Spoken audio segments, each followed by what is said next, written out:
शिवाय गुरवे नमः। शिवाय गुरवे नमः।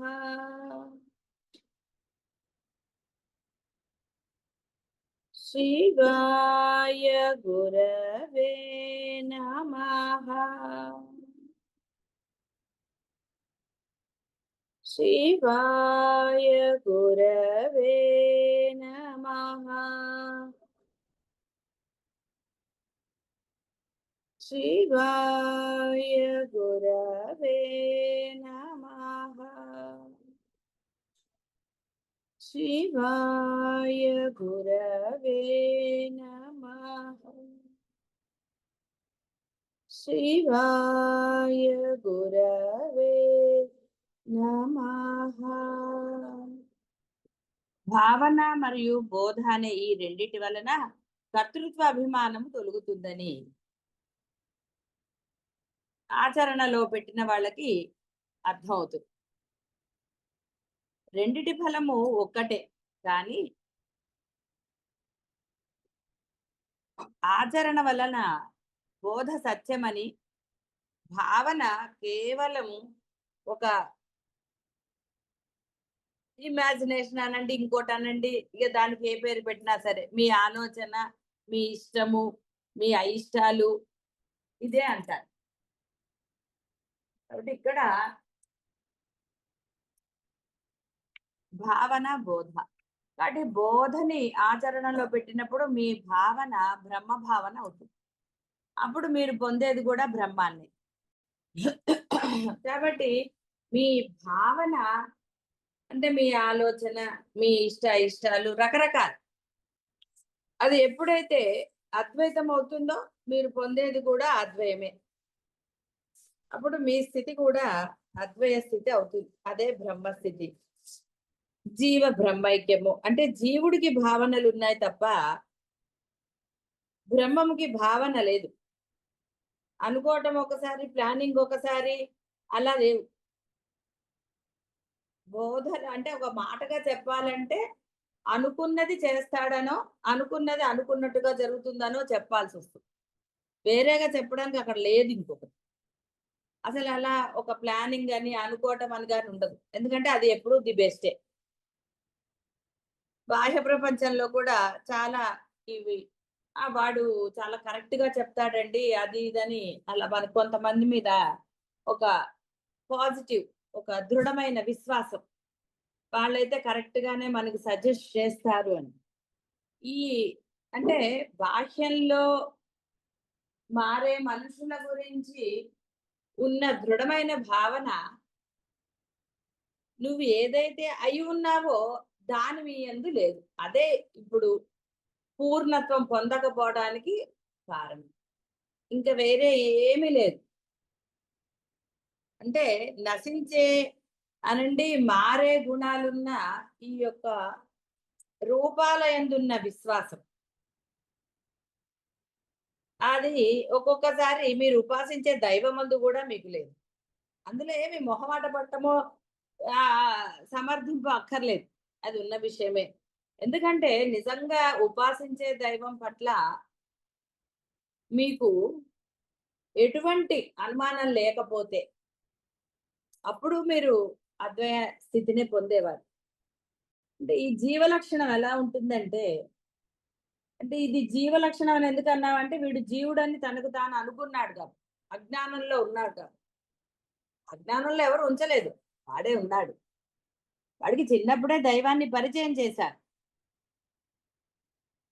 వాడు నమ్మటము నమ్మకపోవటం అనేది వాడి యొక్క బుద్ధి మీద ఆధారపడింది తప్ప ఇది ఇక్కడ మళ్ళీ పెద్దవాళ్ళని అనడానికి లేదు. వాళ్ళు పరిచయం చేశారు. వాళ్ళవి ఎలా ఉన్నా, వాళ్ళు పొందినవి ఏదన్నా నీకు పరిచయం చేశారు, నువ్వేం చేశావు అని మిమ్మల్ని మీరు ప్రశ్నించుకోవచ్చు. అంటే ఇక్కడ అర్థం కావాల్సింది ఏంటి అంటే, ఎక్కడో అక్కడ మనకు ఆ పూర్ణత్వం లేదు. అంటే ఆ శరణాగతి అనండి, పరిపూర్ణ విశ్వాసం లేదు.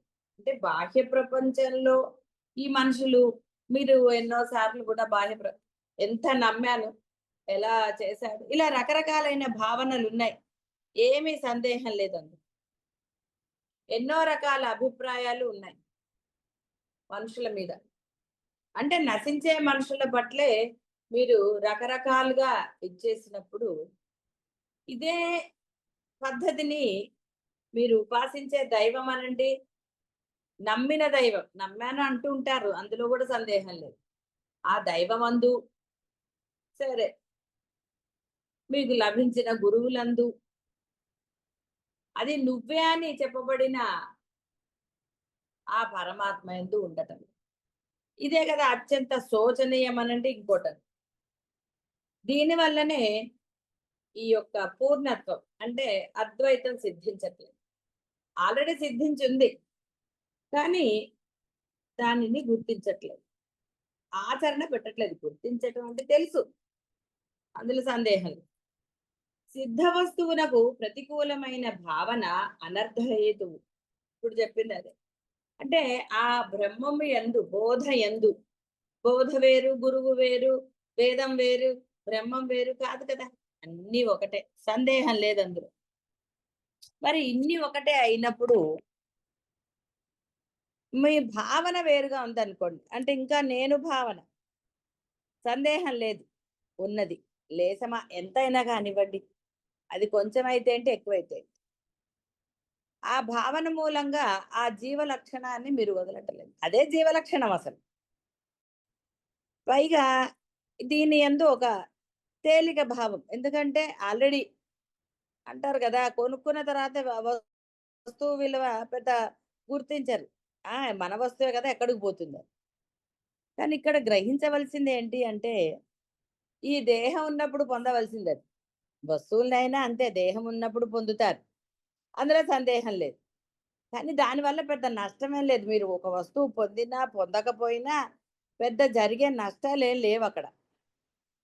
కానీ ఇది పొందకపోతే ఇక మీరు చేసేదేం లేదక్కడ. ఎందుకంటే ఎన్నో వస్తువుల గురించి మీరెంతో తాపత్రయపడి ఎన్నో చేయవచ్చు. ఎన్ని చేసినా పరమానందం మటుకు మీకు లభించలేదు, అందులో సందేహం లేదు. అదే ఇక్కడ చెప్పబడుతోంది. వేరేగా ఏం చెప్పబడలేదు. ఈ పరమానందం పొందితే తర్వాత ఈ జీవితాన్ని ఎంతో హ్యాపీగా గడపచ్చురా అన్నా సరే, అంటే కొంచెం దాని యందు పెద్ద భావన లేదు కదా మరి. అదే ఇక్కడ జరుగుతుంది. వేరేగా పోనీ అక్కడ ఏం లేదసలు. ఇంకోటి ఉంది అనడానికి అసలు లేదుగా ఏది. ఇంకొకటి లేదు. ఉంది అనడానికి రెండవది లేదు. నువ్వు ఈ బాహ్య ప్రపంచంలో ఎవరిని కాకపట్టినా, ఎవరికి తల వంచినా, ఏది చేసినా కేవలం నీ ఆనందం కోసమే చేస్తున్నావు, అందులో ఏమీ సందేహం లేదు. నువ్వు నీ ఆనందం కోసమే తాపత్రయపడుతున్నావు, ఆనందం కోసమే ట్రై చేస్తున్నావు. మరి ఈ ఒరేయ్, నువ్వెవ్వరికీ తల వంచక్కర్లేదురా, ఆ బ్రహ్మానికి తల వంచితే చాలు, అన్నీ నీకు అసలు నీ దగ్గరకొచ్చేస్తాయి అంటే అది మటుకు చేయటం. ఇక్కడ వేరే ఏమన్నా చెప్పబడిందా? ఏమీ లేదు. నువ్వు బ్రహ్మాన్ని నమ్మరా? ఆయనను పొందే వరకు నీకు అనవసరంగా దిక్కులు చూడకని చెప్పారు అంతే. ఏం చెప్పలేదు. అవును. ఏం అవును. చెప్పబడింది అక్కడ ఇంకోటి? అసలు ఉంటే కదా చెప్పబడ్డానికి. ఏది? కానీ ఎంత కష్టమైపోతుంది అంటే అంత కష్టం. ఎందుకంటే అనొచ్చు, మేము మామూలుగానే ఉంటున్నామండి, దేనికి రియాక్ట్ అవ్వట్లేదు, ఇలా ఎన్నైనా మీరు చెప్పవచ్చు. అది కాదు కదా ప్రామాణికం. హ్మ్. అవన్నీ కరెక్టేరా, మరి నీకెందుకు పూర్ణత్వం రాలేదు? అంటే సంథింగ్ ఈస్ దేర్. అదేదో తెలుసుకోవాలి నువ్వు. What is that? ఎందుకు నేను పొందలేకపోతున్నా? ఏంటి రీజన్? ఇది నువ్వు తెలుసుకోనప్పుడు ఉపయోగం ఏముంది? ఏమీ లేదు. ఇది తెలుసుకోకుండా నువ్వు ఆనందాన్ని పొందలేవు. ఎప్పుడు ఏదో ఒకటి ఉంటూనే ఉంటుంది. ఏదో బాధ ఉంటూనే ఉంది. ఏదో ఒక సమస్య వస్తూనే ఉంది. మరి ఎందుకొస్తున్నాయి నాకు అని మరి ఆలోచించావా? అంటే సమాధానం ఉంటుందా? మళ్ళీ సమాధానం కష్టం. కాబట్టి ఇక్కడ చెప్పబడేది ఏంటి అంటే, నీ భావన కూడా ఇదే అవ్వాలి. వేరుగా ఉండటానికి వీల్లేదు అంటే అక్కడ ఏదో ఇతన్ని హింస పెడుతున్నారని కాదు, నీ కోసమే.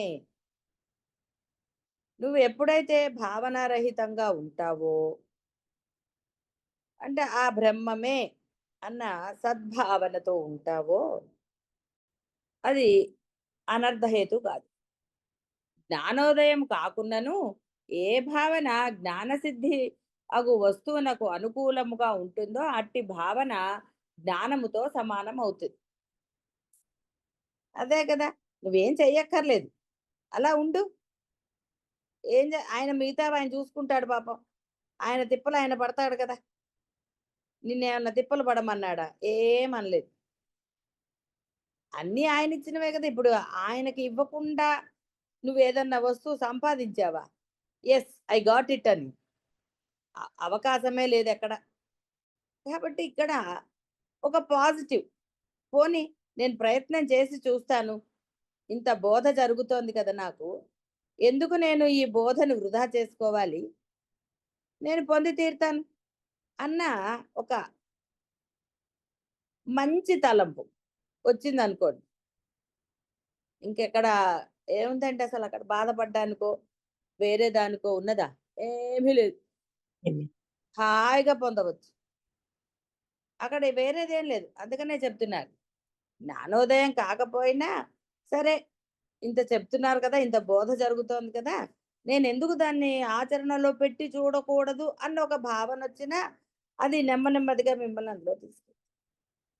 ఎలా అయితే దొంగవాడు యాక్షన్ చేయగా వాడికి లభించింది కదా, డౌట్ లేకుండా వాడు ఆ బ్రహ్మత్వాన్ని పొందాడు. కాబట్టి ఇక్కడ కూడా అదే చెప్పబడుతుంది. అదే అందుకని జ్ఞానోదయం కాకపోయినా ఏ భావన జ్ఞానసిద్ధమగు వస్తువునకు అనుకూలంగా ఉంటుందో అట్టి భావన జ్ఞానానికి సమానం. విజ్ఞాన ఆనందగణమగు పరమాత్మ కంటే అతిరిక్తమగు వస్తువు ఏదీ లేదు కదా. మరి సర్వము పరమాత్మే అని జ్ఞానముచే నీకు సిద్ధమై ఉన్నదంటే అనుభవం అయింది, అంగీకరించావు, అందులో ఏం సందేహం లేదు. ఇక్కడ నువ్వు అంగీకరించలేదు అనడానికి అసలు వేరే ఏం లేదు. అంగీకరించావు, డౌట్ లేకుండా అంగీకరించావు, ఏ మాత్రం డౌట్ లేదు. మరి అంగీకరించిన తర్వాత దేనికి నీకు ఇంకా సందేహమో ఇంకోటో వై? ఇక్కడ అడిగేది అదే, వేరే ఏమి అడగట్లేదు, కేవలం అదే అడుగుతున్నారు. ఇంకా ఏమిట్రా మరి నీ సందేహాలు? నమ్మావు, అన్ని జరుగుతున్నాయి, అనుభవం పొందావు, ఇంకేమిటి నీ బాధ? సర్వము పరమాత్మ అని నువ్వే చెప్తున్నావు, డౌట్ ఏం లేదు అందులో. మరి ఎక్కడ నీకు ఇంకా బాధ కలుగుతుంది? ఏమిటి నీ బాధ? ఇదే పరమాత్మ అడిగే ప్రశ్న. అన్ని చిలక పలికినట్టు పలుకుతున్నావు కదరా, చిలక పలుకులు అనరు, చిలక పలికినట్టు పలుకుతున్నావు, ఏమిటి నీ బాధ ఇంకా? కాబట్టి జ్ఞానము ఆల్రెడీ ఉన్నదే, సిద్ధించిన వస్తువే. ఇక్కడ నువ్వు అసలు జ్ఞానం కోసం నువ్వు కష్టపడాల్సింది ఏమీ లేదు. నీకు అసలు స్పష్టంగా అర్థమైంది కూడాను. నీకు అర్థం కాలేదు అనడానికి కూడా ఏమీ లేదు ఇక్కడ. వస్తు స్థితిని గురించి ఇట్టి నిశ్చయ జ్ఞానము ఇంకను కలగకున్నను ఏదో ఒక వస్తువునందు పరమాత్మ యొక్క భావన కలిగినచో అది సత్యతత్వం యొక్క భావన అయ్యి ఉన్న కారణంగా జ్ఞానానికి అనుకూలమై ఉంటుంది. కాబట్టి వస్తు స్థితిని అనుసరించి అంటే నువ్వు వేరే వస్తువుల జోలికి వెళ్ళక్కర్లా, నిన్ను నువ్వు చూసుకుని నువ్వు ఒక వస్తువే, ఏం సందేహమే లేదు అందులో. కాబట్టి ఎలా నా గుండె ఎలా కొట్టుకుంటుంది, అసలు నేను ఎలా బతికున్నాను, ఎలా లేస్తున్నాను, రమణ మహర్షికి వచ్చిన అవి వచ్చినా చాలు, వేరే ఏం రావక్కర్లా, అదొచ్చినా తరించిపోతాడు. అంటే ఎక్కడో అక్కడ నీకు ఈ యొక్క భావన, అంటే ఏమండి మాకు ఉంది కదండి అంటే కాదు, నీకు స్థిరంగా ఉండాలి ఆ భావన. ఎస్, ఉన్నది పరమాత్మే అన్న భావన నీలో స్థిరముగా ఉండాలి, వేరే ఏం అంటలేదు వాళ్ళు. ఒరే ఆ భావన స్థిరంగా పెట్టుకో చాలు, ఆ స్థిరంగా ఉంటే మిగతా పని ఆయన చేసుకుంటాడు. నువ్వేం చేస్తున్నావు, భావనని నిమిషానికి ఒకసారి మార్చేస్తున్నావు. ఇప్పుడు ఉందంటున్నావు, తర్వాత లేదంటున్నావు. భయపడతావు అన్నిటికీ. దేనికిరా భయము? నిన్ను రక్షించాలన్నా, నిన్ను అంటే ఏది చెయ్యాలన్నా నాకు మాత్రమే సాధ్యం. ఆయన రాసిన రాత ఆయనే మార్చగలుగుతాడు గాని ఇంకెవ్వరు చేయరు. ఇంత చెప్పిన తర్వాత కూడా టాటూట్ అంటే ఇంక ఆయన ఏం చేస్తాడు పాపం? ఆయన చేసేది ఏమీ లేదు. అంతా నా గొప్పతనమే అని నువ్వంటే ఆయన ఆహా అని ఊరుకుంటున్నాడు. ఏం చేస్తాడు? సాక్షిగా ఉండిపోతాడు. చాతగాక నోరు మూసుకొని లేడాయన. సరే ఆడిని వీడు ఎన్ని రోజులు ఆడతాడో చూద్దాం ఒక ఆట. ఆయన కూడా ఎంజాయ్ చేస్తాడు కదండీ! ఆయన ఎంజాయ్ చేస్తున్నాడు. అంతకన్నా ఏం చేయటం లేదు. కానీ వీడు ఎన్ని రోజులు ఇట్లా ఆడతాడో, ఇంత బోధ జరిగినా వాడు ఇంకా ఏదో అంటున్నాడు కదా! సరే ఐ విల్ లుక్ ఆఫ్టర్ అనుకున్నాడు. ఆయనకేం కంగారు లేదు. అవకాశాలు ఇచ్చాడు, అన్నీ చేశాడు. మీరన్నారు అన్నీ కొనిచ్చేస్తే చదవడానికి ఏమైందిరా నీకు? నీకేం తక్కువయ్యాయి? అని పిల్లల్ని తిట్టట్లేదండి. తిడుతున్నారుగా చక్కగా ఇష్టం వచ్చినట్టుగా. ఎవరినైనా పిల్లలే కావచ్చు, వేరే వాళ్ళని కావచ్చు. అంటారు కదా! అన్నీ చేస్తే ఇంకేంటి అని. చేసి పెడితే తినడానికి ఏంటి? ఇలాంటి బాహ్యమైన డైలాగులు ఎవరికీ కొత్తేం కాదు.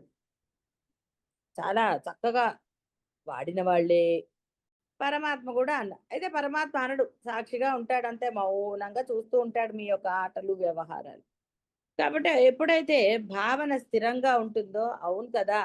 సరే చేసేది, చేయించేది అన్నీ ఆయనే అన్నప్పుడు నేనెందుకు ఇంకా తాపత్రయపడటము.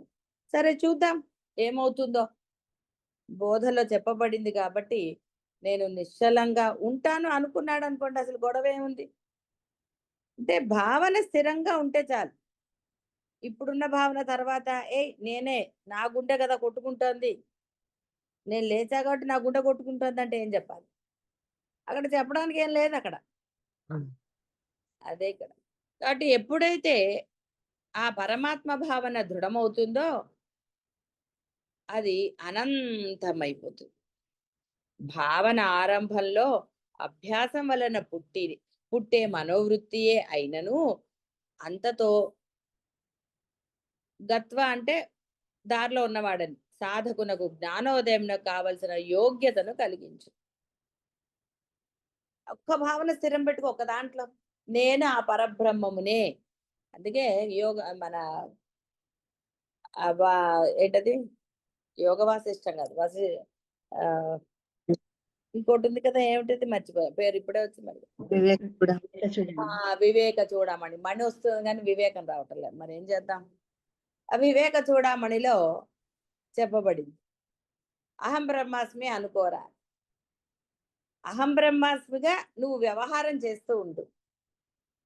అహం బ్రహ్మాస్మిగా వ్యవహారం చేయమన్నారు.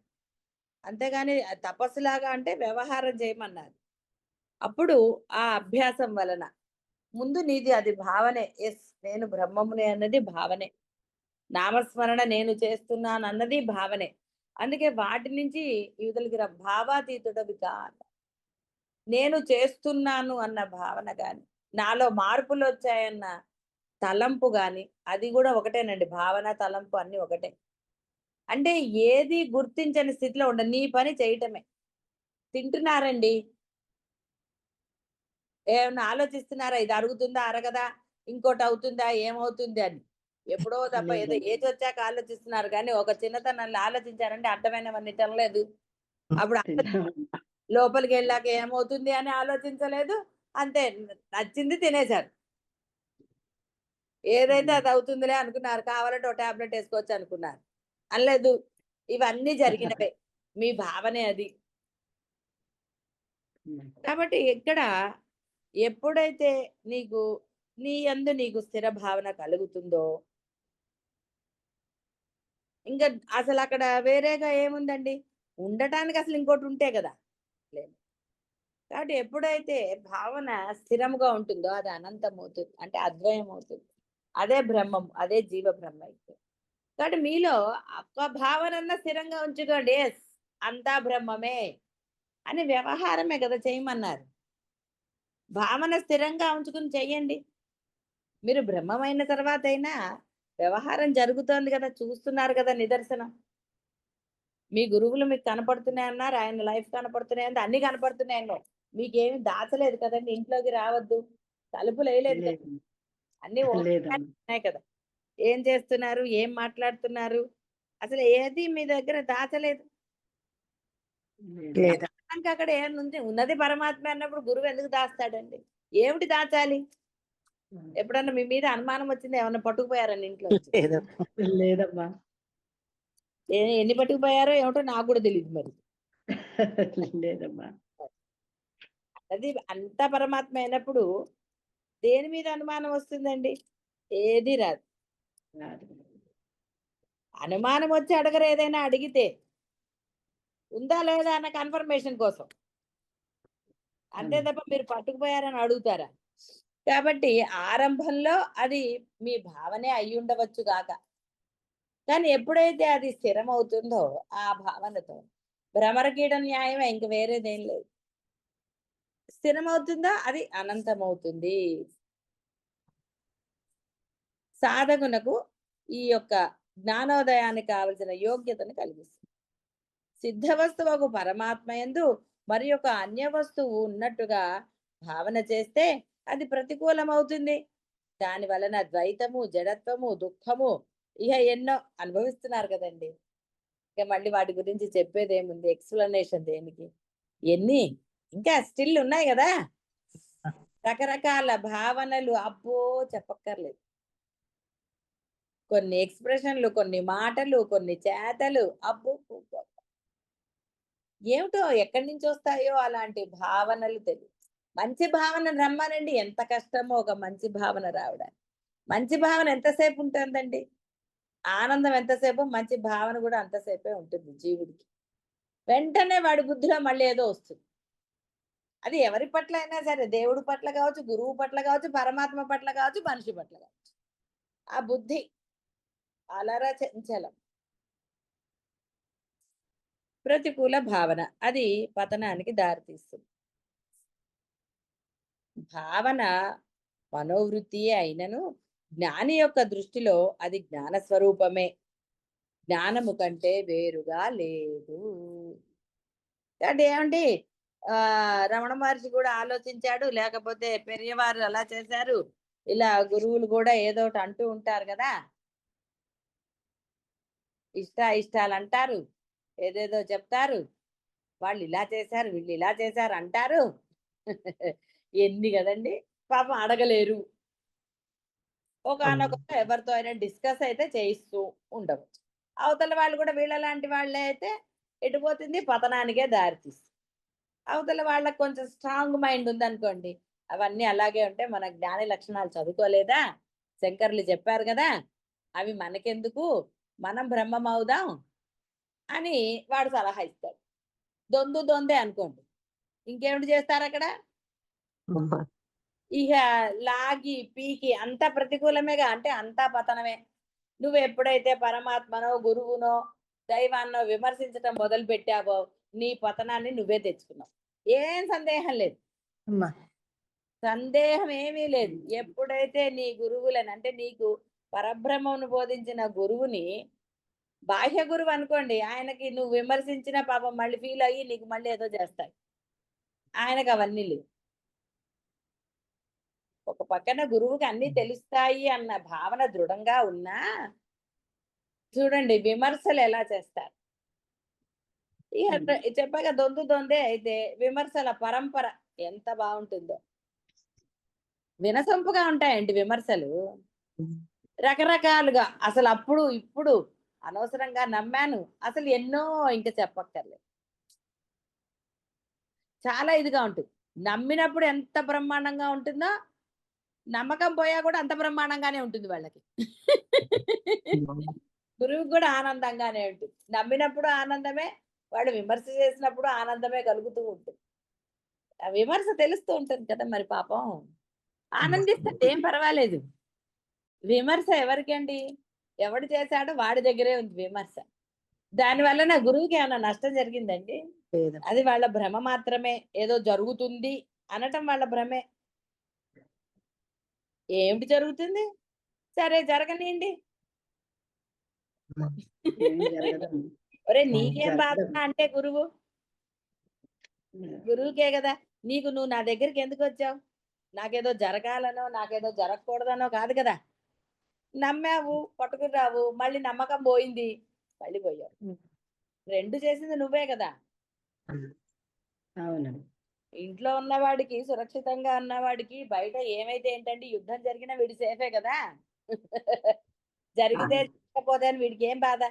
బయట అదేదో ఏంటి మెరుపులు ఉరుములు వచ్చినా ఇంకోటి వచ్చినా ఇది అంతే. కాబట్టి విమర్శ కూడా అంత బ్రహ్మాండంగా చేయగలుగుతారు. అంటే వాళ్ళందరూ మరి చాలా గొప్పవాళ్ళు కదా పాపం. భావనకు మూలములోను అంటే భావనకు మూలంలో అంటే ఓ పక్కన అని కాదు.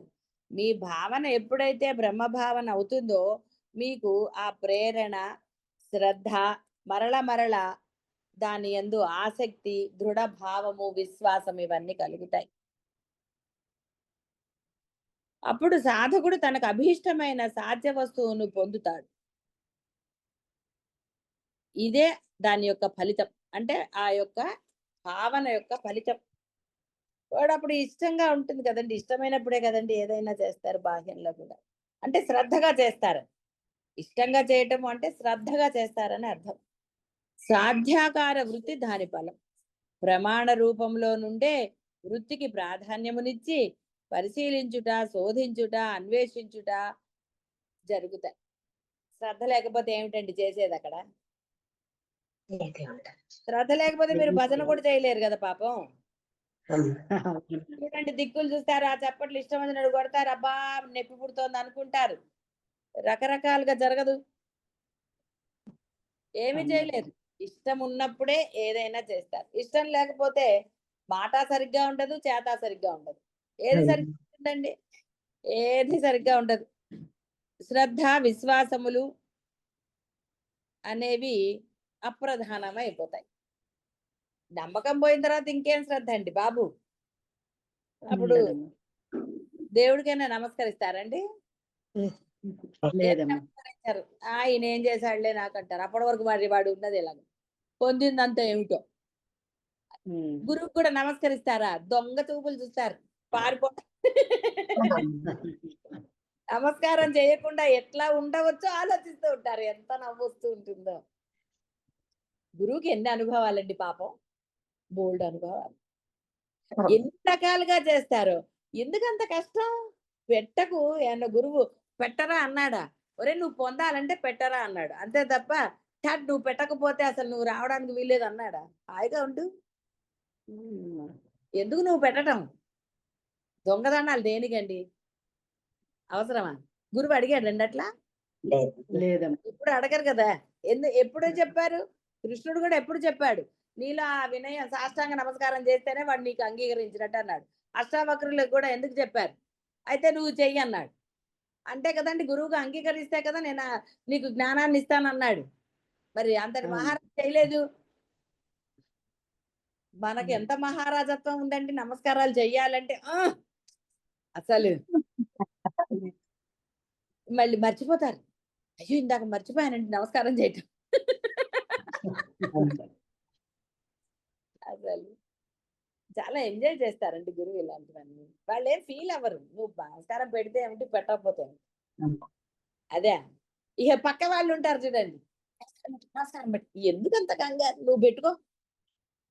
ఎవరి నమస్కారం వెళ్తాం వాళ్ళదే కదా. వాడు పెడతాడులే. వాడికి ఆ ఆలోచన వచ్చినాడు వాడు పెడతాడు. పెట్టాలి అనిపించినాడు పెడతాడు. ఎందుకంటే కంగారు. ఇలా ఎన్నో భావన.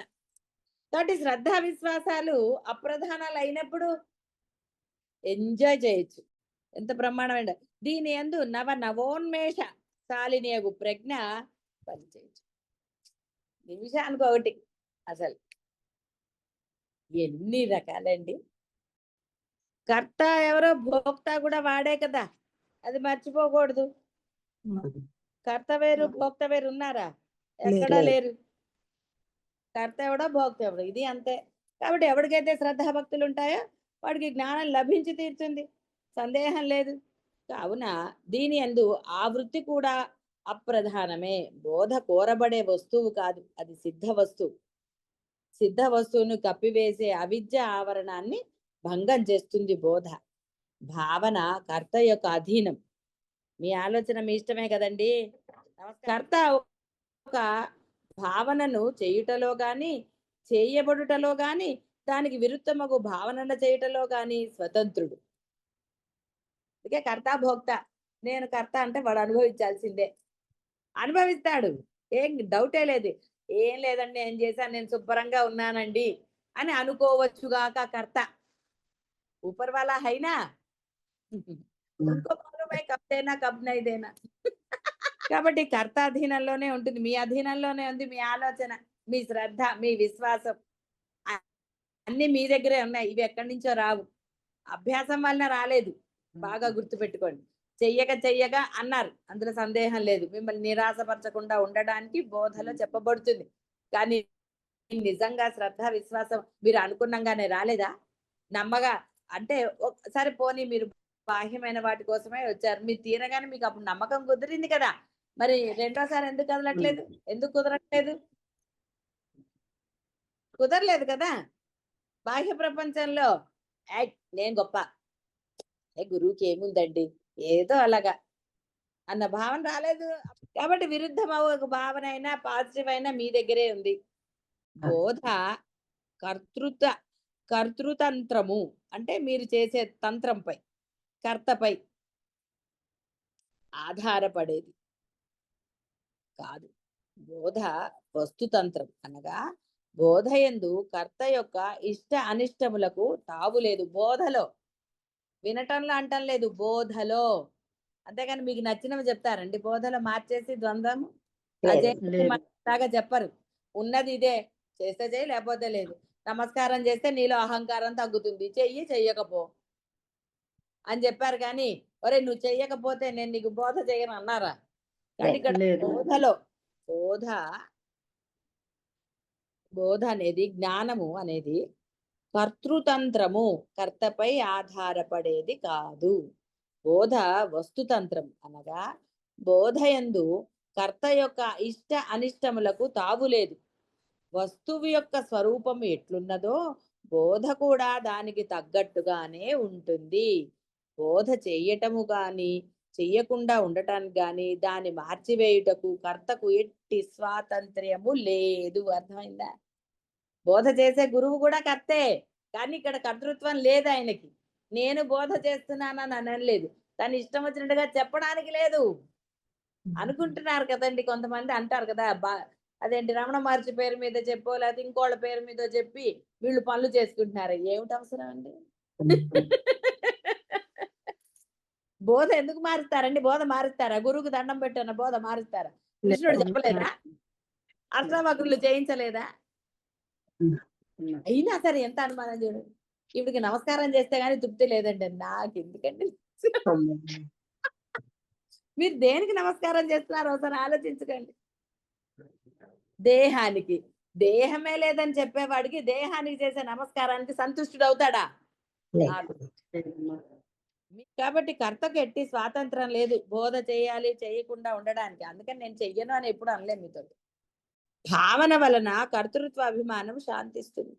బోధ వలన కర్తృత్వ భోక్తృత్వములు మొదలైన భ్రమలు నిశ్శేషముగా తొలగిపోతాయి. తొలగడానికే కదా కృష్ణుడు అంత కష్టపడ్డాడు. లేకపోతే ఆహా నేను యుద్ధం ఎందుకు చేయాలని డైలాగులు ప్రగల్భాలు పలకలేదు. ఒరే ఎందుకురా ప్రగల్భాలు పలుకుతావు, నీలో నేను లేకపోతే నువ్వు చేసేదేంటి అక్కడ, కాబట్టి మాట్లాడకుండా చెయ్యి, చేసేది చేయించేది అంతా నేనే, నువ్వేమిటి చేసేదని చెప్పి తిట్టలేదు ఆయన. ఇంకా తిట్టిన తర్వాత కూడా ఎందుకండి లేనిపోని గోలలు. అందుకని అప్పుడు నోరు మూసుకుని చేశాడు. తిట్టాక కదండి చేశాడు, ముందు చేశాడు, ప్రగల్భాలు పలికాడు. ఎందుకు వచ్చిన ప్రగల్భాలని తెలుసుకుంటే నిశ్శేషంగా ఈ కర్తృత్వ భోక్తృత్వాలు అంటే నేను అన్న భావన దొరుకుతుంది. నేను లేనప్పుడు ఇంకా ద్వేషాలు ఏవైనా ఎందుకుంటాయండి? ఇంకా ఎప్పుడు ఫైటింగ్ అప్పుడు ఫైటింగ్ ఉంటుంది, ఎప్పుడు అక్కర్లేదో అప్పుడు ఉండదు. ప్రశాంతంగా జీవించచ్చు కదండి. ఎవరితో ఎప్పుడు బాధలు లేవు. ఏ బంధంతో ఉంటాయండి? నేను ఉన్నప్పుడే బంధాల గోల, నేను లేనప్పుడు బంధాల గోల ఉందా? ఏమీ లేదు, ఎక్కడా లేదు. ఉంది అన్నప్పుడు కదా మిమ్మల్ని అది బాధించింది. లేదు అన్నప్పుడు బాధించడానికి అసలు లేనిది ఎట్లా బాధిస్తుందండి? ఉంటే బాధిస్తుంది కానీ లేని దెయ్యం మిమ్మల్ని పట్టుకుంటుందా? అది ఇక్కడ చెప్పబడేది కూడా అదే. వేరేది ఎక్కడుంది అసలు? చెప్పడానికి కూడా వేరేది లేదు. కాబట్టి కర్తృత్వ భోక్తృత్వాలు నశిస్తాయి. నిశ్శేషంగా భ్రమలు. కర్తృత్వము భోక్తృత్వం రెండు భ్రమలే అన్నాడు. అనుకుంటారు కదండి ఏదో మేమే చేసేసాం, లేదా ఆహా మా వల్లనే ఇది జరిగింది, నేను కాబట్టి వాళ్ళకి బుద్ధి చెప్పాను, నేను కాబట్టి వాళ్ళకి సహాయం చేశాను, నా వల్లనే అని రకరకాల భావనలతో చాలా ఎవరిని వాళ్ళు మెచ్చుకుంటూ ఉంటారు కదా. సెల్ఫ్ బోధగల పురుషుని యొక్క దృష్టిలో తన బోధ స్వరూపమైన ప్రత్యక్ చైతన్య అభిన్న బ్రహ్మ కంటే భిన్నముగా రెండవ వస్తువు లేని కారణముగా అఖండార్థ భావన మరియు అఖండార్థ బోధ అనే రెండు తన స్వరూపమే. పరమార్థములో భేదము ఏమీ లేదని వాడికి బోధపడుతుంది. బోధపడ్డాక ఇంకెక్కడ ఏముంటుంది? ఏమీ లేదు. ఎందుకంటే బోధ వేరు, వేదం వేరు, ఇవన్నీ వేరు కాదు, ఇవన్నీ ఒకటే. అందుకే బోధ అనేది అనుభవంతో చెప్పిన వాడిదైతే కరెక్ట్ గా ఉంటుంది కదప్ప, పుస్తకంలో చూసి చెప్పిన వాడిది అనుభవంతో పొందిన వాళ్ళదే వినటానికి కష్టమైతే, ఒక రమణ మహర్షి అనండి, వశిష్ఠుల వారు పరమాత్మ స్వయంగా దిగి ఆయన మొత్తుకున్నాడు. నేను పరమాత్మనే చెప్పాడు. ఆయన చేసిన వాడిని మెచ్చుకున్నారు. అబ్బో ఆయన కాబట్టి చేయగలిగాడు అన్నారు. అన్నీ అన్నారు. ఆయన పరమాత్మగానే అంగీకరించారు. కానీ ఆయన చెప్పింది మటుకు వినం. సరే ఏదో మొత్తానికి అది యుద్ధం చేశాడని సంతోషించాడు ఆయన. మరి ఏం చేస్తాడు? ఎక్కడికో ఒకటి గురువులు సంతోషించాలి కదా. అది కర్తృత్వం లేదు కాబట్టి ఏది విధించబడిందో ఆయన ధర్మాన్ని ఆయన చేస్తూ ఉంటాడు. మీ ధర్మాన్ని మీరు చేయమని చెప్పాడు. ధర్మం అంటే బాహ్య ధర్మం కాదు, ఆచరణే ప్రథమో ధర్మం అనలేదు ఆయన. కృష్ణ పరమాత్మ కూడా చెప్పింది ఇదే. ఈ ధర్మమే మొదటిదిరా, తర్వాతే వేరే ధర్మాలు నీకు అన్నాడు. ఈ ధర్మం చేయకుండా ఎన్ని ధర్మాలు చేసినా ఏడుపులే కదా. ఇప్పటి వరకు ధర్మాలు చేసిన వాళ్ళు కూడా ఉన్నారు, అందరూ దొంగలు కాదు కదా. కానీ మీకు ఏడుపు రాలేదండి? ఏడవలేదా? బోరు బోరునా ధర్మంగా అన్నా ఏడ్చారు కదండి. ఎందుకంటే అసలు ధర్మం చేయలేదు కాబట్టి ఏడవాల్సి వచ్చింది. అసలు ధర్మం చేస్తే ఇంక ఏడవటం ఎందుకు? అది చెప్పారు. అందుకని అది అర్థమయ్యే వరకు ముందు నీ స్వధర్మాన్ని ఆచరించరా. మళ్ళీ అసలు స్వధర్మం అంటే అసలు బ్రహ్మధర్మమే. ఎందుకంటే స్వ అంటే ఎవరు? బ్రహ్మమే. కానీ ఆ స్వ అంటే ముందు జీవుడు అనుకున్నారు కాబట్టి మీరు ముందు అది చెయ్యరా అని చెప్పారు. అప్పుడు నువ్వు అది అంగీకరించావు కదా, నీ ధర్మం ఇదని. ఒరే మరి నువ్వు జీవుడు కాదు బ్రహ్మం అన్నప్పుడు ఈ ధర్మాన్ని మటుకు ఎందుకు చేయటం లేదురా అంటే అప్పుడైనా భయంతోనో భక్తితోనో ఏదైనా చేస్తాడు. అందుకని స్వధర్మము అంటే కేవలం అక్కడ ఈ గృహస్థాశ్ర ధర్మాలు కేవలం అదే కాదు. అసలు అర్థము అంటే లక్ష్యార్థము స్వ అంటే ఎవరు? నేను. ఆ నేనెవరు? బ్రహ్మము. ఆ బ్రహ్మధర్మాన్ని పాటించు. అంతే తప్ప స్వధర్మం అంటే నేను అమ్మను కాబట్టి ఫస్ట్ అదే చేస్తానండి తర్వాత బ్రహ్మం అంటే కుదరదు.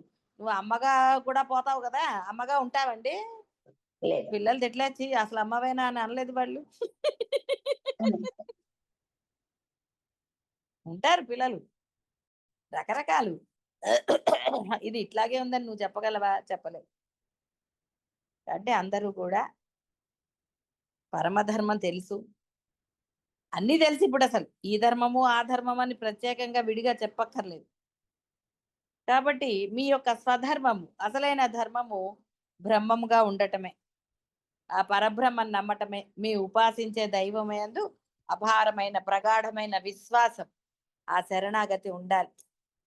ఉంటే మీరు ఏం పొందుతారో మీకే అనుభవం అవుతుంది. విడిగా చెప్పక్కర్లా, ఎవరిది వాడిదే, ఎవరి నమ్మకాన్ని బట్టి వాడు.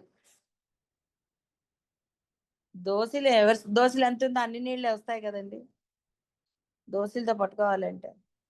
ఎవరు ఆకలి ఉంటే వాళ్ళు అంతే తింటారు. పక్కవాడు తింటున్నాడు కదని వీడు తింటే ఏమవుతాడంటే వీడు పోతాడు. కాబట్టి అందరూ కూడా చక్కగా మీ స్వధర్మాన్ని ఆచరించండి. శుభం భూయాత్. శివాయ గురవే నమః.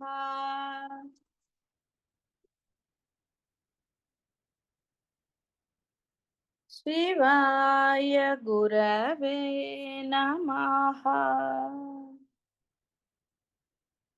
శివాయ గురవే నమః. శివాయ గురవే నమః. శివాయ గురవే నమః. శివాయ గురవే నమః. ఇక్కడ సరే స్త్రీ పురుష భేదం గురించి చెప్పారు. మీకు అది అక్కర్లేదు కదా, స్త్రీ పురుష భేదం లేదన్నది మీకు అర్థమైంది కాబట్టి అది చెప్పటం లేదు. స్త్రీ పురుషులు వేరు అన్న భావం మీకైతే లేదు కదా. జీవుడు ఉన్నాడు తప్ప స్త్రీ పురుషులన్నీ అని ఏమీ లేదు. సాధకుడు ఎలా ఉండాలి అంటే ఎంత జాగ్రత్తగా జాగరూకతతో తన యొక్క విధులు నిర్వర్తించాలి. ఒక వస్తువు ఏ విధముగా ఉన్నదో సరిగ్గా అదే విధముగా దానిలో వచ్చిపోయే ఆకారమును ఆరోపించకుండా ఉన్నదాన్ని ఉన్నట్లుగా యథార్థముగా అనుభవానికే దర్శనము అనండి, అనుభూతి అనండి, ఇవన్నీ కూడా అని పేరు. అంటే ఇక్కడ ఉన్నది పరమాత్మే, కానీ అందులో జీవుణ్ణి ఆరోపించటం వల్ల యథార్థము బోధపడు. కాబట్టి ఎప్పుడైతే యథార్థమైన దానిని అనుభవానికి తెచ్చుకుంటారో అదే అసలైనది. పరమాత్మ అనగా అద్వయ జ్ఞాన తత్వం. అంటే అసలు ఇక్కడ ఇంకో తత్వమే లేదు. తత్వము అంటే అర్థం అనండి, ఇంకో వస్తువు అనండి, ఏదైనా సరే తెలుసుకోవలసింది కానీ ఇంకోటి కానీ ఇక్కడ లేదు. రెండవది ఉన్నది అతనే. ఆయన స్వయం ప్రకాశ అనుభవ స్వరూపుడు. నువ్వు అనుభవాన్ని పొందుతున్నావు అంటే ఆయనే. పొందేవాడివి నువ్వే, పొందింపజేసేది ఆయనే. ఆయనయే సర్వమునకు అధిష్టానము. ఇదే తత్వమును విషయముల ఉపాధిని దృష్టిలో పెట్టుకుని సకల వ్యక్తుల మరియు ఆకారముల బీజం యొక్క రూపములో అనుసంధానము చేసినప్పుడు అది కారణం అనే రూపంలో మనకు కనపడుతుంది. దీనినే ఆవిర్భావ, తిరోభావాలు, పరివర్తనం, పరిణామం మొదలగు క్రియా విక్రయాలకు మూలమునందుండే కాలం యొక్క ఉపాధితో అనుసంధానం చేసినప్పుడు అది అంతర్యామి, నియంత, వ్యాపకము మొదలగు రూపములలో మనకు కనపడుతుంది. ఇదే తత్వాన్ని కంటికి కనపడే ఆకారముల పొడవు, నిడివి, విస్తారము, స్థానము మొదలగు వాటికి మూలమునందున్న దేశం యొక్క ఉపాధిచే సంస్కృతమైన బుద్ధి ద్వారా, అంటే మంచి సంస్కరించబడిన బుద్ధి ద్వారా అనుసంధానం చేస్తే నిరతిశయ విశాలము మరియు పరిపూర్ణమగు బ్రహ్మ రూపంలో భాషిస్తుంది. అంతకుముందు చెప్పిందే బుద్ధి పొద్దున కూడా వచ్చింది కదా. కరెక్ట్ మార్గంలో ఉంటే గనక అది పరమాత్మ అవుతుంది. దానికి వ్యతిరేక దిశలో ఉంటే ఏదవుతుందో కూడా తెలుసు. కాబట్టి ఇక్కడ మీ బుద్ధిని ఎలా వాడుతున్నారు, ఇదే మెయిన్ పాయింట్. ఇంకా వేరే అసలు అక్కడ ఏది లేదు. ఇంకో పాయింట్, బుద్ధిని సవ్యంగా వాడుతున్నారా, అపసవ్యంగా వాడుతున్నారా. అంటే మీ భావన బ్రహ్మ భావనగా ఉంటుందా లేక జీవభావంగా ఉందా అన్నదే పెద్ద పాయింట్. కాబట్టి బ్రహ్మ భావన ఉన్నప్పుడు అలా జరుగుతుంది. కాబట్టి ఇవన్నీ కూడా ఈ తత్వము ఎప్పుడైతే మూలమునందు అంటే ఆ బ్రహ్మము ఎందే కాలము, బ్రహ్మము, ఆకాశము ఇవన్నీ కూడా ఆయనే అని అనుసంధానం చేస్తే పూర్ణత్వం సిద్ధిస్తుంది. సంస్కృతమైన బుద్ధి అంటే సంస్కరించబడినది, పాజిటివ్గా ఉండేది, అంటే బ్రహ్మ భావనతో ఉన్నది అని అర్థం. సరే, వీటినే పరిపూర్ణమగు బ్రహ్మ రూపంలో అది భాషిస్తూ ఉంటుంది. ఇహ ఇదే సర్వజ్ఞత్వాన్ని అవన్నిటిని కూడా నిశ్చయింపచేస్తుంది. ఈ నిర్ణయంలో చేసే బుద్ధి కూడా విశిష్ట సంస్కారముల ప్రభావమునకు దూరంగా ఏం లేదు. రంగుటద్దంలో కళ్ళజోడుతో చూడబడే వస్తువులు రంగు కలవిగా కనపడతాయి. అదే విధముగా శుద్ధము కాని బుద్ధితో శోధితము కాని వస్తువు మాత్రమే సాక్షాత్కరిస్తుంది. అది. బుద్ధి సరిగ్గా లేకపోతే ఆ జీవభావమే దాన్నే చూస్తాడు, దాంతోటే ఉంటాడు, అదే ఉందంటాడు. ఇంకా వేరేది ఏమీ లేదు అక్కడ. వాడికి కనపడేది అదే, వినపడేది అదే, అన్నీ అదే. ఇంకా వేరేగా ఏమీ లేదు వాడికి. అంటే వాడి బుద్ధి సంస్కరించబడలేదని అర్థం. సంస్కరించబడిన బుద్ధి అయితే గనక బ్రహ్మగా బ్రహ్మ భాసి. కావుననే పరమాత్మ తత్వం యొక్క యథార్థముగా అనుభవం కొరకు సంస్కారోల్లేఖ శూన్యమైన అనగా విశిష్టముగు సంస్కారముచే ఆక్రాంతము కాని ఉత్కృష్టమైన అంతిమమగు వృత్తి ఆవశ్యకం. ఎంతవరకైతే అట్టి శుద్ధమగు బుద్ధి ద్వారా దానికి ఆత్మతో సిద్ధమై ఉన్న ఏకత్వం యొక్క జ్ఞానం కలిగి అవిద్య తొలగిపోదో అంతవరకు ఏ వ్యక్తి అయినా భగవాన్ అను శబ్దమును ప్రయోగించినచో దానిని అశోధితముగా అర్థంలో మాత్రమే ప్రయోగిస్తాడు. అంటే ఎన్నో ఇప్పుడు చూడండి శబ్దాలు గురువు శబ్దాన్ని మామూలు భాషలో వాడేస్తారు. దేవుడు అన్న అంటే చాలా ఉన్నత పదాలని చాలా కామన్ గా వాడేస్తారు. దాంట్లో ఏది ఏకత్వ భావమో బ్రహ్మ భావనో లేదు. బుద్ధి శుద్ధం అవల సంస్కరించబడల వాడు దాన్ని అలా వాడుతూ ఉంటాడు. జ్ఞానులకు మహాపురుషుల ద్వారా ప్రయోగించబడే భగవాన్ అనే శబ్దము బ్రహ్మ శబ్దమునకు పర్యాయవాచకము. కావున పరమాత్మ దర్శనం అను శబ్దమునకు అర్థము ప్రత్యక్ చైతన్యము కంటే భిన్నము కాని ఆ బ్రహ్మతత్వం యొక్క అనుభూతియే. అనుభూతి లేకుండా ఎన్ని కథలు చెప్పినా అన్ని వాచా వేదాంతాలే. దానివల్ల ఉపయోగము ఎవరికీ లేదు, చెప్పేవాడికి లేదు, వినేవాడికి లేదు, ఎవరికీ లేదు. కాబట్టి అనుభవమే అసలైనది. ఆ అనుభవం పొందినప్పుడు మాత్రమే వాడికి ఆ యొక్క సిద్ధి కలుగుతుంది. అంటే ఆ బ్రహ్మంగా వాడు భాషించి తీరుతాడు. లేనప్పుడు ఇంకా భాషించటం అనేది ఎక్కడ జరుగుతుంది? జరగదు. నామరూప క్రియాత్మకమగు ఈ ప్రపంచం యొక్క స్వరూపం ఏమిటి? దేని యందు ప్రకాశిస్తోంది? ఎవడి వల్ల ప్రకాశిస్తుంది? ఇవి విచారణ చేస్తే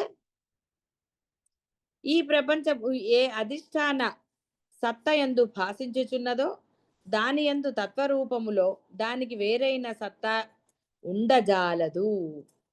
ఏలనగా కాలము కానిది, దేశము కానిది, విషయము కానిదగు సత్తయందు దేశకాల విషయములకు నియంత అంటే నియమించువాడు, నియమించబడేది, ఆధారము, ఆధేయము, కారణము, కార్యమనే రూపములలో సంబంధము సిద్ధింపజాలదు. వాడు ఏమి అంటే బ్రహ్మానికి ఇదేం పెద్ద కన్ఫ్యూజ్ అవ్వాల్సింది ఏం లేదు, అంత విడివిడిగా చెప్పారని. అర్థం కాలేదు కాబట్టి మళ్ళీ వివరంగా మళ్ళీ మళ్ళీ వస్తాయి అంతే. ఇంకొక సత్తా లేదు, ఉన్నది ఒకటే. సత్యమైన వస్తువు ఒకటే ఉంది. దానికి సమానమైంది కానీ ఇంకొకటి కానీ అక్కడ లేనే లేదు.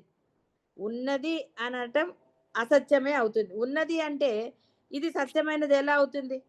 ఇది సత్యమైనది అవ్వదు. కాబట్టి ఇక్కడ అది తెలుసుకోవాలి. ఉన్నది ఒకటే బ్రహ్మ పదార్థం.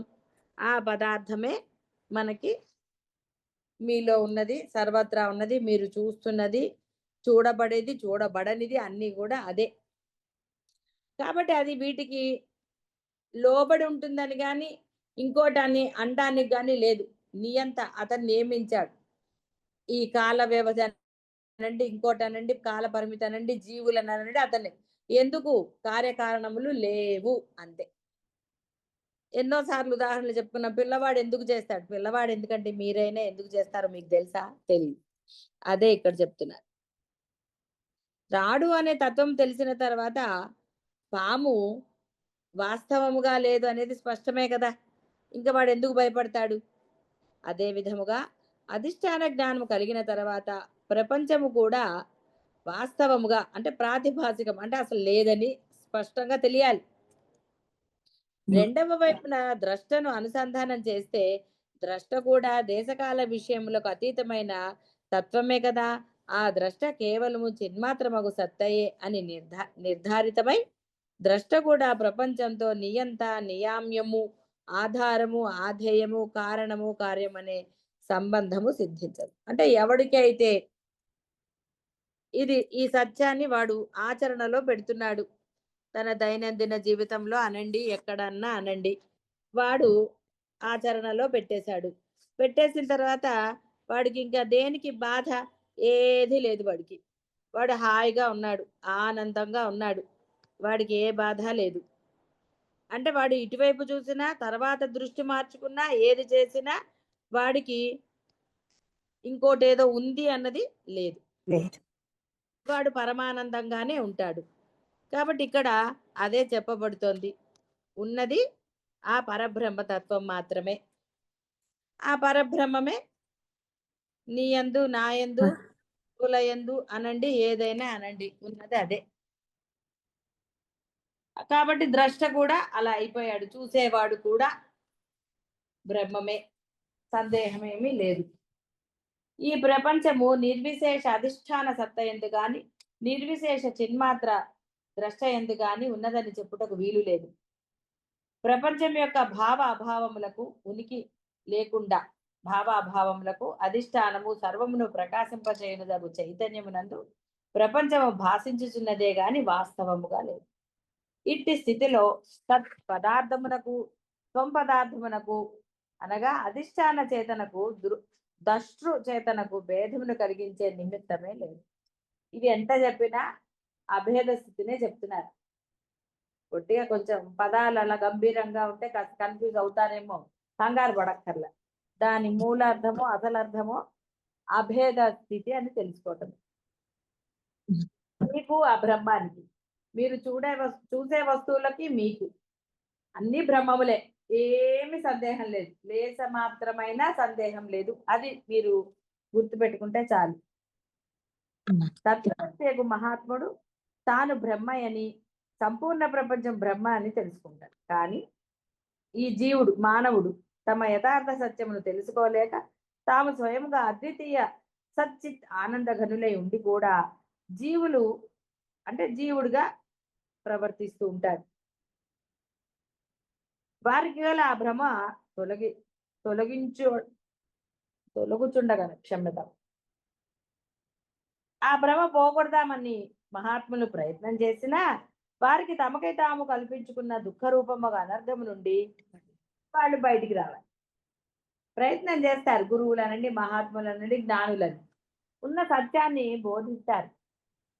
బోధించిన వినేవాడైతే పొద్దున్న చెప్పినట్టుగా వాడి భావన బ్రహ్మ భావనలో స్థిరమైతే బ్రహ్మంగా భాషిస్తాడు, లేదా మళ్ళీ జీవుడుగానే ఉంటాడు, అనర్థం నుండి తప్పించుకుంటాడు. దాని కొరకే వారి వారి యోగ్యతను అనుసరించి ఆ మహాత్ముడు వారి యందు భిన్న భిన్న ప్రకారముల ఆ యథార్థముగా లేని ధర్మాన్ని ఆరోపించి వారి అందరి కర్మలను, భావములను, ధారణలను తుడిచివేసి వారికి ఆ పరమాత్మ దర్శనములకు యోగ్యులుగా తీర్చిదిద్దుతారు. తీర్చిదిద్దాలంటే చూడండి, చిన్నపిల్లలు మాట విన్నప్పుడైతే వాళ్ళకి మీరు షోకులు చేయొచ్చు, కొంచెం పెద్దగా మీరు చేయగలరా? మీరు షోకులు చేయలేదు. ఇది అంతే. వాడి భావన బ్రహ్మ భావన ఎంత స్థిరంగా ఉంటే ఆ బోధ చక్కగా అర్థమై వాడు ప్రయత్నంతో, వాడి ప్రయత్నం కొంత, గురువుల అనుగ్రహం అనంతంగా వాడు పరమాత్మగా భాషించగలుగుతాడు. ఇటు యోగ్యతను నిర్మాణం చేయటంలో సాధనలు, యుక్తులు ఉపయోగించవలసిందే. అవియే తత్వం అని కానీ అంటే ఆ భగవానుడని పరమాత్మని చెప్పడానికి లేదు. మీ సాధనే పరమాత్మని ఎలా చెప్తారని? మీరు సాధన చేస్తున్నారు, జీవుడు చేస్తాడు, పరబ్రహ్మం చెయ్యక్కర్లా, సుమైరులాగా సాక్షిగా ఉండటమే. కాబట్టి ఆ చేస్తూ ఉన్నప్పుడు వాడిలో ఈ యొక్క సహజ పరిణామాలు కొన్ని జరుగుతాయి. అప్పుడు ఇక వాడు చేయకుండా నిశ్చల స్థితిలో ఉండిపోగలుగుతాడు. అవి భిన్న భిన్న భ్రాంతులను నివారించుటకై ఆరోపించబడ్డాయి. ఈ విధముగు అధ్యారోప అపవాదంనే యుక్తిచే మాత్రమే ధర్మము, ఉపాసన, యోగము మరియు ఈ విచారము అనే వాటికి తత్వజ్ఞానంలో సమన్వయము సంపన్నమగు. అంటే వివేక విచారణలు చెయ్యండి అని చాలాసార్లు చెప్పబడింది. గత బుద్ధిని ఉపయోగించండి అమ్మా, ఎక్కడ ఉపయోగించాలి అక్కడ ఉపయోగించండి అని రకరకాలుగా మీకు చెప్పబడింది. ఆ బుద్ధిని ఉపయోగించమన్నారు. వివేకంతో విచారణ చేయండి అన్నారు. అనవసరంగా లేనిపోని గోలలు తెచ్చుకోకండి అని చెప్పారు. అదే ఇప్పుడు ఇక్కడ చెప్పబడుతుంది. కాబట్టి ఆ వివేక విచారణలు ఉన్నవాడు తన బుద్ధిని తాను సంస్కరించుకుంటాడు. ఇప్పుడు చెప్పింది సంస్కరించుకుంటాడు అంటే ఆ బ్రహ్మ భావనని స్థిరం చేసుకుంటాడు. బ్రహ్మ భావన యందు స్థిరంగా ఉంటాడు. వాడి శ్రవణ మనన నిధిధ్యాసనలన్నీ ఆ బ్రహ్మమే అవుతుంది, సందేహం లేకుండా. సమన్వయ దృష్టిచే మాత్రమే వీటన్నిటికీ ఆ పరమాత్మ దర్శనంతో సంబంధం, అంటే పరమాత్మ సిద్ధిస్తాడు, అంటే నీవు పరమాత్మ అవుతావు. అహం బ్రహ్మాస్మి స్థితి కలుగు. వేరు వేరు నామరూపములు గల దేవతలు, అవతారాలు, గురువు మొదలగు వ్యక్తులు, అగ్ని మొదలగు పదార్థములు అన్ని అను సర్వమునందు భగవద్బుద్ధిని కలిగి ఉపాసన చేసినచో మనస్సునందు తదాకార వృత్తి స్థిరమై ప్రపంచమునందు వైరాగ్య కలుగు. కాబట్టి వేర్వేరు నామరూపములు గల దేవతలు, రాముడు కృష్ణుడు మొదలగు అవతారములు, గురువులు మొదలగు వ్యక్తులు అంటే జ్ఞానులు, మహాత్ములు ఇలాంటి వాళ్ళు, ఈ అగ్ని మొదలగు పదార్థములు అంటే స్వచ్ఛమైనవి, వేరేగా కాదు, స్వచ్ఛమైనవి అని అర్థం. ఆ సర్వమునందు ఆ భగవద్బుద్ధిని కలిగి అంటే పరమాత్మ భావన, ఆ బుద్ధి కలిగి ఉపాసన చేసినచో, అదే సర్వత శరణగతనండి, ఇంకోటనండి, ఎప్పటి నుంచో చెప్పేది అదే. మనస్సునందు తదాకార వృత్తి స్థిరమై ప్రపంచమునందు వైరాగ్యం కలుగు. అప్పుడు నువ్వు చేసే పనుల పట్ల నీకు వైరాగ్యం, సహజ వైరాగ్యం కావాలి. ఆ సహజ వైరాగ్యం నీకు సిద్ధిస్తుంది. దీని వలన అద్వైతత్వం యొక్క అనుసంధానం కలుగుతుంది. ఈ తదాకార వృత్తి అందు చమత్కారము, కొన్ని సిద్ధులు, దర్శన స్థితులు అలా అనుభూతం అవుతాయి. అవి జిజ్ఞాసును తమ యందు కట్టివేయుట కొరకు ఉద్దేశించబడినవి కావు. అన్నియు జిజ్ఞాసుకు తన ఆత్మ వాటికంటే విలక్షణమైనదని, ఆత్మ అసంగ దృష్ట అని బోధించుటకు మాత్రమే. వాటి మధ్యలో ఏవో సిద్ధులు లభిస్తాయని చాలా సార్లు చెప్పడం జరిగింది. వాటి యందు అనురక్తి గాని, వాటి యందు ఇంట్రెస్ట్ గాని కలిగి ఉండరాదు. అన్నీ కూడా నశించేవే. అసలైనది కేవలము ఆ ఆత్మే అనేది తెలిసి రావాలి. వాటి యందు పట్టుదల గలవాడై వాటిని మాత్రమే పట్టుకొని కూర్చున్న సాధకుడు ఆకార ప్రకారములను బందీ అగును. మళ్ళీ నశించటమే,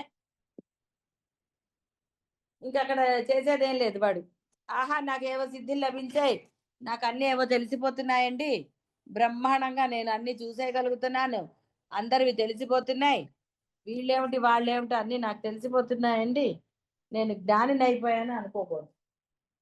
కాబట్టి తత్వ జిజ్ఞాసు ఈ విషయంలో చాలా జాగరూకతతో ఉండాలి. అంటే తత్వం కోసం అయితే వాడు ఈ విధంగా ఉండాలి, జాగరూకతతో ఉండాలి. ఈ వాటన్నిటి ఎందుకు పట్టించుకోకూడదు. ఆ విధంగా ఎప్పుడైతే ఉంటాయో అప్పుడు మాత్రమే వాడు అహం బ్రహ్మాస్మి స్థితి పొందుతాడు. తానే బ్రహ్మమని నిశ్చయ బుద్ధితో ఉంటాడు వాడు. కాబట్టి ఒక విషయం గురించిన విచారణ మీకు శ్రద్ధ కలిగినప్పుడే కలుగుతుంది. పొద్దున కూడా వచ్చింది కదా, శ్రద్ధా భక్తులు ఎప్పుడు వస్తాయో ఇష్టం ఉన్నప్పుడే, తప్పదు అన్నప్పుడు, ఇష్టం ఉన్నప్పుడు మాత్రమే. కాబట్టి మనకు కలిగిన ఆ నిర్ణయము, నిశ్చయమునకు హేతువు ప్రమాణము, అంటే ఒక కారణం ఉంది. మీకు జ్ఞానానికి కూడా మరొక సాధన అవసరం. అంటే మీ నిశ్చయ బుద్ధి కలిగితే కానీ మీరు జ్ఞానాన్ని సంపాదించలేరు. ఒక హేతువు ఉండాలి అని చెప్పటం అన్నమాట. అన్నిటికీ మూల కారణము శ్రద్ధ. సాధకుని సాధ్యమందు ఆ శ్రద్ధ ప్రతిష్ఠితునిగా, స్థిరముగా ఉండేవాడిగా చేస్తుంది. శ్రద్ధ లేనప్పుడు ఎలా చేస్తుందండి? స్వతసిద్ధము, స్వయం ప్రకాశము, పరమానంద స్వరూపమగు ఆత్మ శ్రద్ధచే పొందబడేది కాదు. అట్టి ఆత్మను గురించి ఏదో ఒక ధారణను కలిగి ఉండటం వలన అది సిద్ధించదు. ఘటము మొదలగు వాటి వలె ప్రత్యక్షము గాని, స్వర్గము మొదలగు వాటి వలె పరోక్షము గాని, సుఖ దుఃఖముల వలె సాక్షిచే ప్రకాశింపజేయబడే అపరోక్షము గాని కాదు. ఆత్మకు ఇతర ప్రకాశముల అపేక్ష లేదు. ఇంద్రియములకు గోచరము కానీ సాక్షాత్ అపరోక్షం. ఆత్మ పూర్ణం, అద్వితీయం. అని శ్రద్ధ ద్వారా పరోక్ష రూపంగా స్వీకరించినచో అది ఉపాసన అవుతుంది. ఇట్టి స్వరూపము గలవాడును అని స్వీకరించినచో అది అహంగ్రహ ఉపాసన. అంటే ప్రమాణము ద్వారా తన పూర్ణత్వాన్ని, అఖండత్వాన్ని మరియు అద్వితీయత్వాన్ని నిశ్చితముగా తెలుసుకున్నను అట్టి స్వరూపము సాక్షాత్తుగా అనుభవము గ్రానిచో అది పరోక్షమే అవుతుంది. ఇది కేవలము అట్టి ఆత్మ లేదనిపించే అజ్ఞాన ఆవరణమును మాత్రమే తొలగిస్తుంది. ఈ ఆవరణము కేవలము శ్రద్ధ కూడా తొలగించలేదు. అంటే ఏదో మామూలుగా కొంతమంది దగ్గర ఉంది చూడండి, ఏదో అటు బాహ్య విషయాలు యందు పరమ శ్రద్ధ, దీని యందు కేవల శ్రద్ధ. అంటే తరాజులో వేసినప్పుడు బ్రహ్మభావన తూగుతోందా, బాహ్య ప్రపంచం తూగుతోందో మీకే తెలుసు.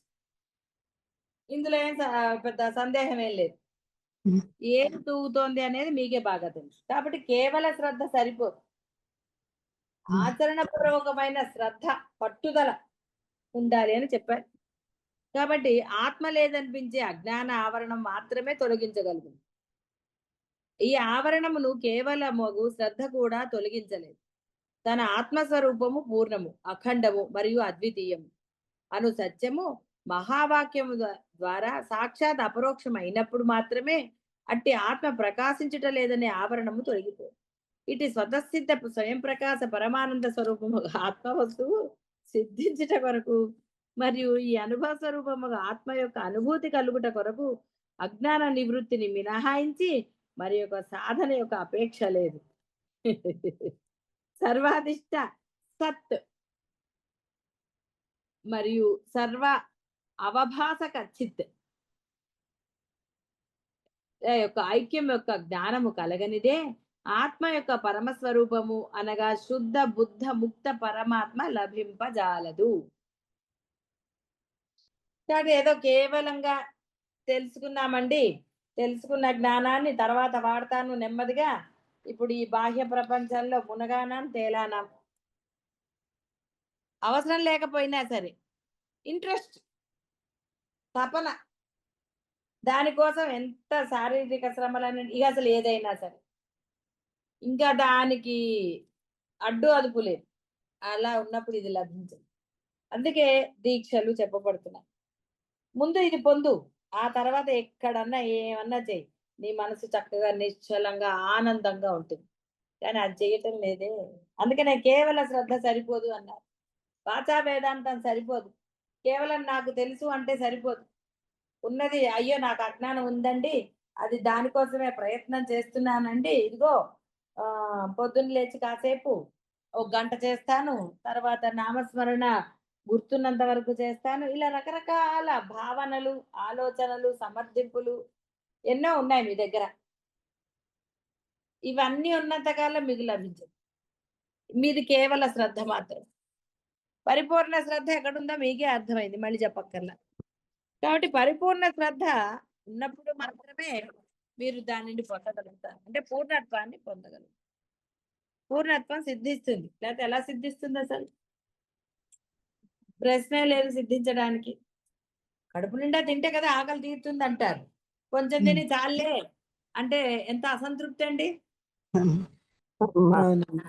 ఈ అసంతృప్తి మీలో కలగటం లేదు. అయ్యో నేను పూర్ణత్వం పొందలేదే అన్న అసంతృప్తి మీలో కలిగితే కదా పూర్ణత్వానికి ప్రయత్నం చేస్తారు. పూర్ణమైన ప్రయత్నమే పూర్ణత్వాన్ని సిద్ధింపజేస్తుంది. కేవలం నాకు తెలుసు అని కానీ ఇంకోటని కానీ భావించటం వల్ల సిద్ధించదు కాక సిద్ధించదు. అదే ఆయన అది కొంచెం గ్రాంధికంగా అన్నట్టుగా చెప్పారు. అందులో చెప్పింది ఏమీ లేదు.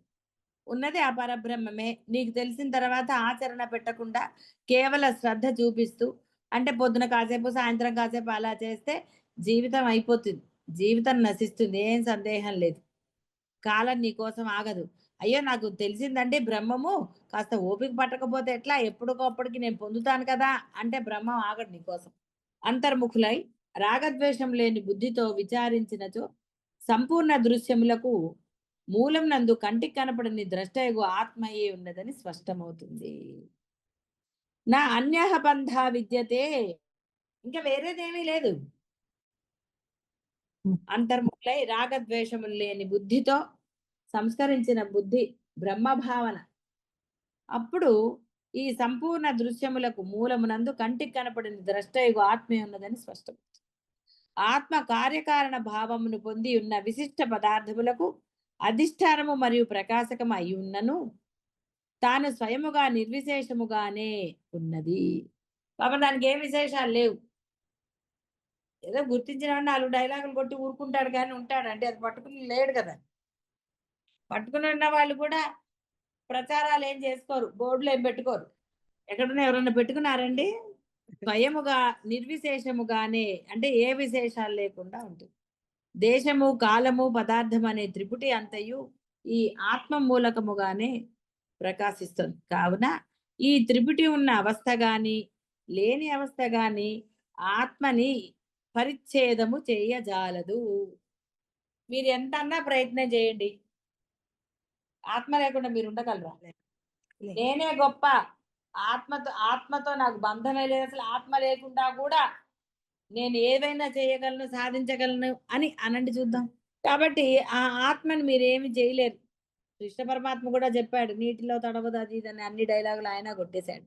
పరమప్రియమగు ఈ ఆత్మ ఏ దేశమునందు ఏ కాలమునందు ఏ రూపంలో ప్రకాశించునో తత్వదృష్టితో చూస్తే అదే దేశములో అదే కాలములో అదే రూపములో అది ఆ మూడింటికి అధిష్టానము మరియు ప్రకాశము కూడా అగుచున్నది. కాబట్టి బ్రహ్మ భావన, బ్రహ్మ బుద్ధితో చూస్తే అది అర్థమవుతుంది. బ్రహ్మ బుద్ధి కాకుండా నేను అంటే అబ్బా అంతా నాదే, నేనే చేశాను, అయ్యో మీకు తెలుసా ఇది నేనే చేశాను, ఇది నాది, ఇన్ని కోట్లు నేను సంపాదించా, ఈ ఇల్లు నాది. 10 ఇల్లు అండి నాకు, ఎంత కష్టపడ్డానో మీకేం తెలుసు. భలే ఉంటాయి కదండి. అదే 10 ఇల్లు ఉన్నాయి, నువ్వెవడివిరా అంటే ఇక నోరు అంటే తెలుసు అనుకోండి నేను బ్రహ్మమని, కానీ మరి 10 ఇల్లు పొందాలి కదండి. 10 ఇల్లు నిన్ను ఒట్టిగా ఉంచుతాయా? 10 ఇల్లు కాదండి, ఒక 2 ఇల్లు ఉన్నా చాలు తలకాయ నొప్పికి. ఇంకేమన్నా అవసరం ఉందా అక్కడ? చాలు, వాడు ఖాళీ చేయినా ఖాళీ చేయి. ఇంకా అసలు ఎన్ని గోళలండి. ఇల్లే అక్కర్లా, 4 వస్తువులు ఉన్నా చాలు. ఇలా రకరకాల. కాబట్టి తత్వదృష్టి గలవాడు అంటే బ్రహ్మ బుద్ధి బ్రహ్మ భావన సంస్కరించబడిన బుద్ధి వాడైతే అసలు వాడికి 10 ఇళ్ళు కాదు 100 ఇళ్ళు ఉన్నా వాడు సుఖంగానే ఉంటాడు. ఆత్మచే ప్రకాశింపజేయబడే ఆ 3 కూడా ఆత్మయందు అధ్యస్థములై ఉన్నవి. అనగా అవి తాము సచ్చిత్ ఆనందఘనముకు ఆత్మయందు అత్యంతము లేకున్నను ఉన్నట్లు కానవచ్చు. ఎప్పుడు ఉంటాయి బయట వస్తువులు, కొన్ని రోజులు ఉంటాయి పోతాయి, అంతగా ఉండవు కదా, అన్ని రోజులు శాశ్వతంగా లేవు కదా. అవి అనుకుంటున్నారు మీరందరూ కూడా, అవన్నీ శాశ్వతం అనుకోలేదండి. ఇల్లు శాశ్వతం అనుకోరు. ఇల్లు ఏమిటి, ఏదైనా శాశ్వతం అనుకోలేదా? మీరు శాశ్వతులని అనుకుంటేనే కదండి సాధన చేయకుండా కూర్చుంటున్నారు.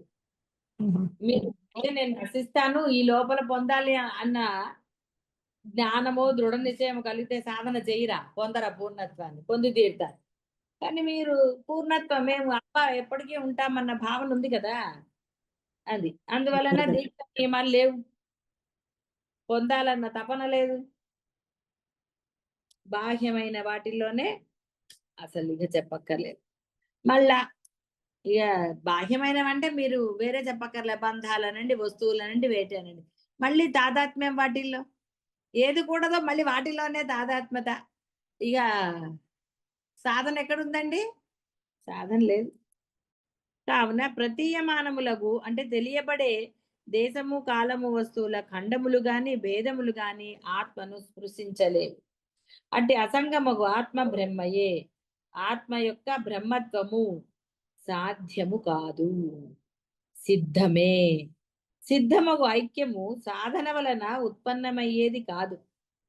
సాధన వలన ఇంతవరకు పుట్టని వస్తువు పుట్టవచ్చును, లేదా వస్తువు సిద్ధముగా ఉన్నను మన వద్ద లేనిచో ఆ వస్తువు లభించవచ్చు.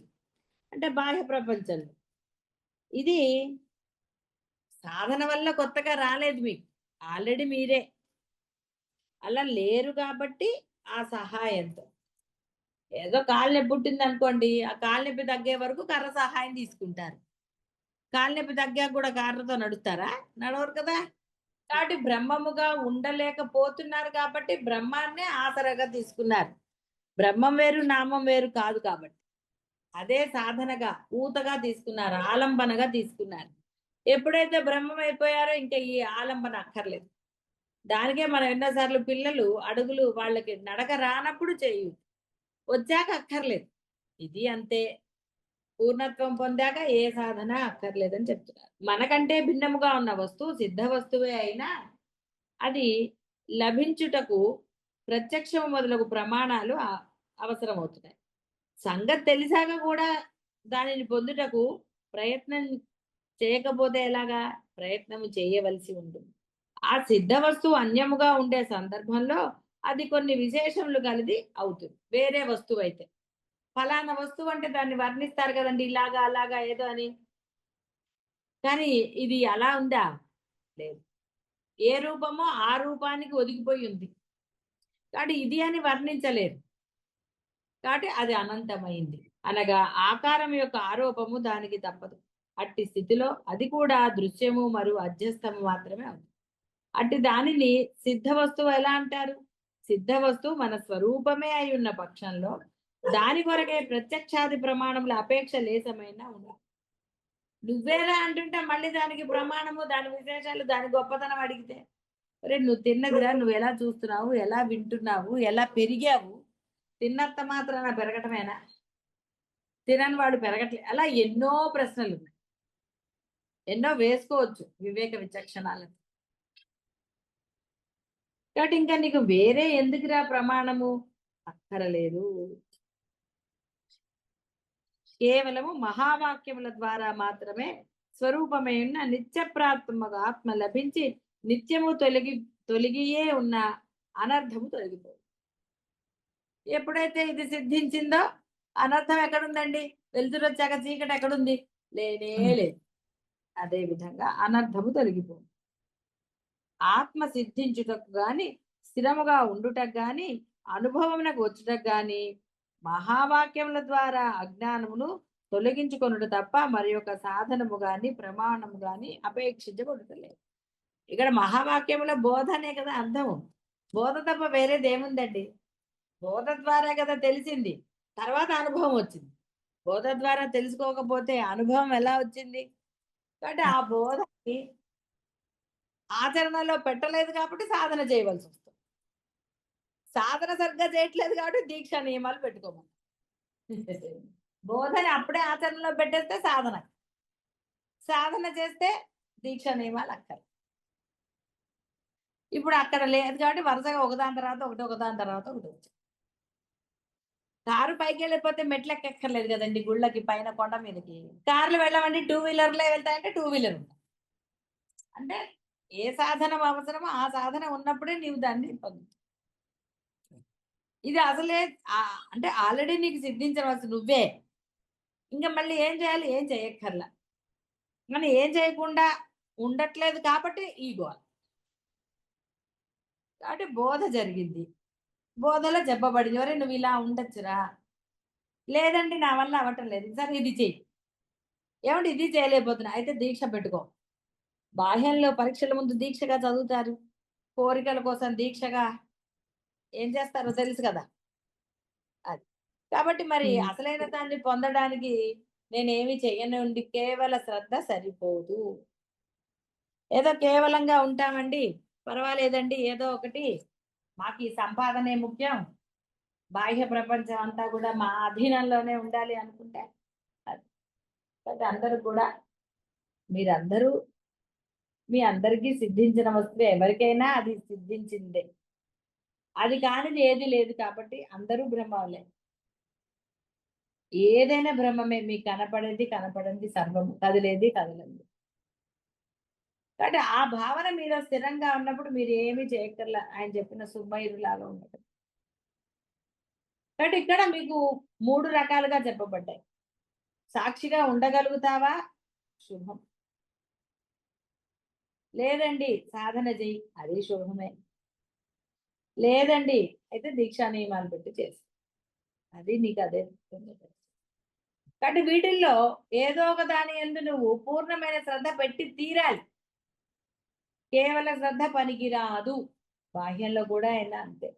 కాబట్టి మీకు అది పూర్ణ శ్రద్ధ పెట్టడం చేత కాదు అనే అవకాశమే మిగిలేదు. ఎందుకంటే బాహ్య ప్రపంచంలో ఎన్నో విషయాలందు ఎన్నిటి ఎందో మీరు పూర్ణ శ్రద్ధ పెట్టారు. కాబట్టి ఇక్కడ అందులో బదులు ఇక్కడ పెట్టమన్నారు అంతే, ఇంకేమీ చెప్పలేదు.